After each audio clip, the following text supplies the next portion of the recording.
So the 75 basis point increase from the US Federal Reserve, that was the thing that really surprised people, as well as the inflation figures in the United States the week before. So we've seen markets down 4 or 5% this week, and we're now officially into bear market territory for global stock markets. What does bear market territory mean? So basically down more than 20% from its peak. It's been a rough year for global stocks, and particularly the more volatile, more valuable tech stocks. They're down more than 30% so far this year. Taking a hammering. What does that mean for the New Zealand stock market? Are we following the same way? We have followed, but to a slightly lesser extent. We have less of the very highly valued big tech stocks that you see in the United States. And also many of our companies actually pay quite good cash dividends. So they're not quite so volatile. But the thing that's really worrying people is what's happened to inflation overseas and the potential that central banks will have to keep hiking up and up their interest rates to get inflation under control. Right. Is it just the war in Ukraine that's pushing this inflation, and is it COVID in China, or are there other factors? It's really a perfect storm. You've got COVID affecting supply chains globally, which has blown out costs of shipping and times to get things, but also you've got the Ukraine war pushing up prices of fuel and food, and in a really widespread way. For example, fertiliser costs have risen even faster than food, and that's going to affect crops in the next couple of years. And then on top of that, in other countries where you've had lots of problems with COVID, deaths, sicknesses, a lot of people have left the workforce, and that's left those countries with real labour shortages. We're short of labour too, but the combination of those supply shocks and also real problems with not enough people to do the work, that's all contributed to higher inflation. So we're about 6.9%, I think our inflation is, but overseas it's even higher, isn't it? Could we follow that trend? Yes, well, at the moment we are below the United States, which is 8.6. And just this week we've heard from Britain where the central bank there is saying they could get to 11%. 11%? Yeah, now that's not what we're seeing. Most expect that our inflation rate starts to fall off from here and gets down towards 3 or 4% next year. And the Reserve Bank, it's its job to get it below 3%. So at the moment, it's out of the range that the Reserve Bank's supposed to keep it in. I understand that. Is it likely that we're going to be able to achieve that? Well, the Reserve Bank's last forecast, a little bit old, but the last forecasts were that we'd get there towards the end of next year or close to that 3% mark. It really depends on what happens to the oil prices and food prices, and also how much of a shock lower house prices and asset prices are, not just to investors here, but all around the world. Will people who were feeling wealthy 6 months ago, now not quite so wealthy, decide not to spend? All right, we'll talk about housing in just a sec, but with inflation at 6.9% here, I mean, should Kiwis be going to the boss and saying, I deserve 6.9% as a pay rise?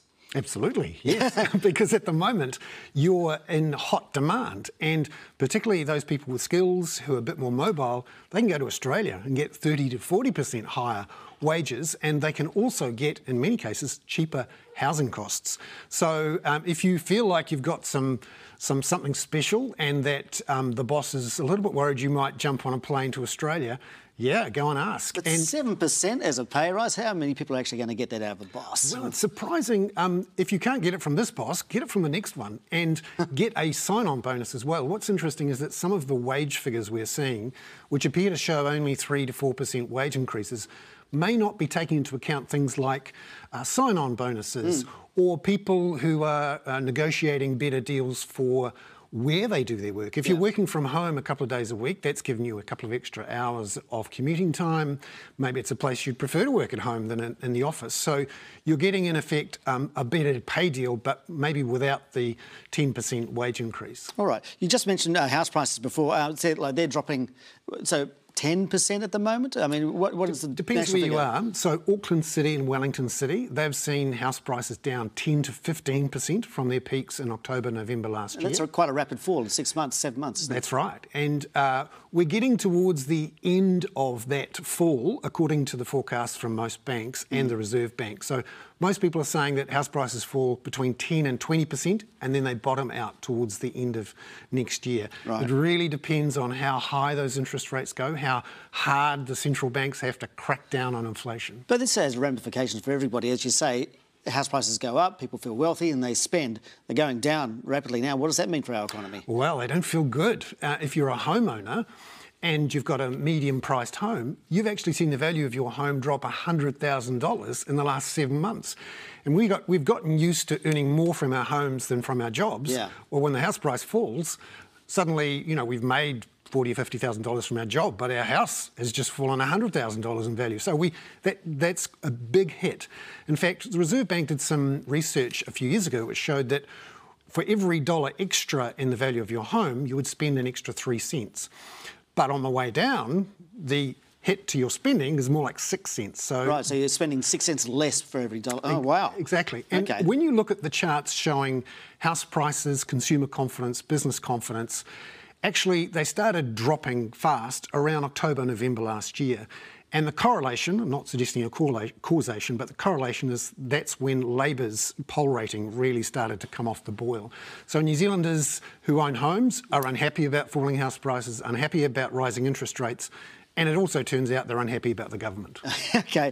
Just quickly, construction companies are failing. We've had record consents, right, but construction companies are failing now. Is that related to the house prices going down, or is that just total supply-side issues? It really is a perfect storm there as well. You've got house prices falling, higher interest rates, banks pulling back from financing developers, and at the same time you've got this GIB crisis, which means that a whole bunch of small developers who aren't at the top of the queue to get their precious GIB board from Fletcher Building are not able to complete their homes and therefore get the cash in the door to move on to the next one. So you've got all around the country, there are all these homes where you can see the wood frame and the bats, but there's no plasterboard on there. And it's interesting, the last couple of weeks, the pressure on Fletcher Building to perform is intense. We've seen Simplicity Living dump Fletcher Building CEO having to meet a delegation of very angry suppliers and shareholders. So this, for the government, is turning into a real problem as well, the GIB crisis, where successive governments have allowed Fletcher Building to build a 95% market share in GIB. Incredible. All right, just want to move on. There's lots of jobs around, OK? Unemployment's really low. The government says the books are great, debt is low, but the economy just shrank. So what chance that we're just about to hit recession? Well, you need 2 quarters in a row to get a recession. Now, we've had 1 quarter, but most people think we're going to bounce back in the current June quarter. So no recession? No recession right now, but there's a few people looking ahead towards the end of this year, so the December quarter, March quarter of next year. BNZ, for example, is forecasting a short, quite shallow recession. I think we have to watch what's happening in the rest of the world, where the United States is headed very quickly towards a recession because their interest rates have risen quickly. Their key mortgage rates have gone from 3% to 6% in 6 months. That's an extraordinarily fast rise in interest rates. Their house building market is falling off a cliff. Right. So potential for a US recession later this year. Does it necessarily mean that we will go into a recession because the US goes into recession? Well, when the US and Europe are in recession together, and when China is having such problems with its COVID elimination strategy, that is a headwind we'll have to face. And if anything, towards the end of this year, early next year, we're headed towards that recessionary area. Right. Not, a depression or some sort of massive shock, but certainly a slowdown. OK, so KiwiSaver balances are falling everywhere. Everybody's hanging on in there. Can you tell us when it's going to get better, Bernard? Well, the key thing is not to look at your KiwiSaver. Yeah, okay.